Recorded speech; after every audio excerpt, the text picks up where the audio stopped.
7 წლიანი პაუზის შემდეგ აფხაზეთის საინფორმაციო ანალიტიკური ცენტრის მიერ მომზადებული მედია კონტენტი ტელეეთერში ბრუნდება. აფხაზეთთან დაკავშირებული ყველა აქტივობის ამსახველი სიუჟეტების, რეპორტაჟებისა და გადაცემების ნახვა მაყურებელს ტელეკომპანია აფხაზეთის ხმის ეთერში მარტის თვიდან შეეძლება. შესაბამისი მემორანდუმი საინფორმაციო ანალიტიკურ ცენტრსა და მედია ცენტრ ღია აფხაზეთისთვის შორის გაფორმდა. 7 წლიანი პაუზის შემდეგ აფხაზეთის საინფორმაციო ანალიტიკური ცენტრის მიერ მომზადებული მედია პროექტები ტელეეთერში გავა. ძალიან მიხარია, რომ დღეს მაქვს ამის შესაძლებლობა, რომ გავაჟღერო ეს სიახლე, გავაფორმეთ მემორანდუმი აფხაზეთის ხმასთან და ძალიან დიდი მადლობა ნინო ჩხეიძეს, რომელმაც დაგვითმო საეთერო დრო. ყველა მედია პროდუქტი, რომელსაც ამზადებს აფხაზეთის საინფორმაციო ანალიტიკური ცენტრი, ყველა აქტივობა, რომელსაც ახორციელებს აფხაზეთის მთავრობა და ცენტრალური მთავრობა აფხაზეთთან მიმართებაში, იქნება გაშუქებული უკვე ტელეეთერითაც. ჩვენ ვფიქრობთ, რამდენიმე სათაურზე სავარაუდოდ ეს იქნება აფხაზეთი დღეს და ვფიქრობ, მაყურებელი შეიყვარებს ამ გადაცემას, იქნება მისი ერთგული, ვისაც აინტერესებს აფხაზეთში მიმდინარე პროცესები, აფხაზეთისთვის მიმდინარე მედია პროექტები, ყველა ის მედია პროდუქტი, რომელიც ემსახურება კონფლიქტის შედეგად ორად გახლეჩილი საზოგადოების დაახლოებას, ეს ყველაფერი იქნება ნაჩვენები უკვე ტელეეთერითაც. მართალია, ჩვენ სოციალური ქსელები ძალიან კარგად გვაქვს ათვისებული და მედია პროდუქტებს ძალიან მაღალი ნახვადობა აქვს ჩვენ მიერ მომზადებულ სიუჟეტებსა თუ გადაცემებს, მაგრამ გვინდა რომ ავითვისოთ ტელეეთერიც, რადგანაც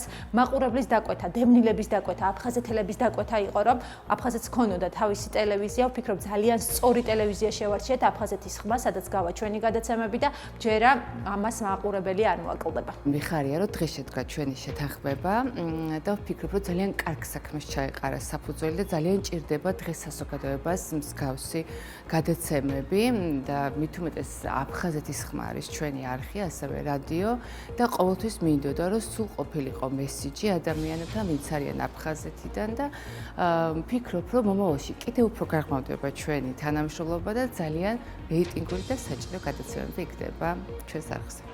მემორანდუმის გაფორმების შემდეგ ცენტრის დირექტორი და აფხაზეთის ხმის ხელმძღვანელი აფხაზეთის ავტონომიური რესპუბლიკის მთავრობის თავმჯდომარეს რუსლან აბაშიძეს შეხვდნენ. მთავრობის თავმჯდომარე დაინტერესდა თუ რა შინაარსის მედია კონტენტი იქნება გაშუქებული აფხაზეთის ხმის ეთერით. მხარეებმა სამომავლო გეგმებსა და სატელევიზიო ბადის გამრავალფეროვნების შესახებ ისაუბრეს. დიდი ძალისხმევით აფხაზეთის მთავრობის ჩართულობით, საინფორმაციო ანალიტიკური ცენტრის მონაწილეობით და კომერციული კერძო სატელევიზიო არხის აფხაზეთის ხმის თანადგომით ჩვენ უბრუნდებით მედია სივრცეს, სატელევიზიო სივრცეს და ჩვენ გვექნება შესაძლებლობა, რომ ყველა ის ინფორმაცია, ემოცია და მნიშვნელოვანი პროცესები, რომელიც არის დაკავშირებული აფხაზეთთან, ჩვენ ფართო საზოგადოებას გაუზიაროთ აი ამ მედია არხის მეშვეობით და მინდა მიულოცო ყველას პირველ რიგში რა თქმა უნდა ჩვენ საზოგადოებას, რომ ჩვენ 7 წლის შემდგომ დაუბრუნდით მედია სივრცეს. შეგახსენებთ, აფხაზეთის საინფორმაციო უზრუნველყოფის ცენტრმა ტელეეთერში მაუწყებლობა 2017 წლის ივლისში შეწყვიტა. 7 წლის შემდეგ ეს პირველი შემთხვევაა, რაც ცენტრის პროექტები ტელესივრცეს უბრუნდება.